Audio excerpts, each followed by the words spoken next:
நான் என் கணவர் சுத்தம் ப்ரோ மேக்ஸு. வீடு பயங்கர நீட்டா இருக்கணும். இது ஏன் இங்க இப்படி இருக்கு? இது ஏன் அங்க அப்படி இருக்குன்ட்டு 24 மணி நேரம் மனுஷன் நொய் நொய்ன்னு வருவாரு. ஆனா வீடு சுத்தமா இருக்கிறதுக்கான எந்த வேலையும் அவரே பண்ண மாட்டாரு.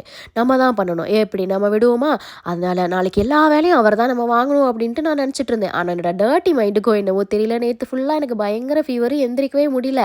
ஆனா புள்ள எல்லா வேலையும் தனியா தான் செஞ்சுச்சு. ஆனா பார்க்கறதுக்கு எனக்கு ரொம்ப கஷ்டமா இருந்தது. ஐயோ! தனியா வேலை செய்றாரே அப்படின்ட்டு. சரி செஞ்சாலும் பிரச்சனை, செய்யலனாலும் பிரச்சனைனா என்னதான் ஜெனி பண்றது? அப்படின்னு சொல்லிட்டு நானே மனசுக்கு ஆறுதல் சொல்லிட்டு, சரி ஓகே செய்யட்டும்னு விட்டுட்டேன். அப்புறம் நாளைக்கு எனக்கு லஞ்ச் வேணாம், நான் ஆஃபீஸ்ல சாப்பிட்டுக்கிறேன்னு சொன்னாங்களா, சரி பிரேக்ஃபாஸ்ட் மட்டும் நம்ம கொஞ்சம் ஹெல்த்தியா செஞ்சு தரலாம் அப்படின்னு சொல்லிட்டு, ரெட் வெல்ல புட்டு தான் செஞ்சேன். சாப்பிட்டுட்டு என் ஹஸ்பண்ட் என்கிட்ட சொன்னாங்க, "தயவு செஞ்சு இந்த ஜோக்லாம் குடுத்துறாத, கேவலமா இருக்கு" அப்படின்னாங்க. இருந்தாலும் இது ஹெல்த்தியாவெல்லாம் சாப்பிட்டுருவான்ட்டு நான் குடுத்து விட்டேன். ஆனா போனது எப்படி போச்சோ, அதே மாரி திரும்பி வந்துருச்சு. இருந்தாலும் விடுவோமா நம்ம? வீட்டுக்கு வந்ததுக்கப்புறமா அத தான் வச்சு ஊட்டி விட்டுட்டேன்.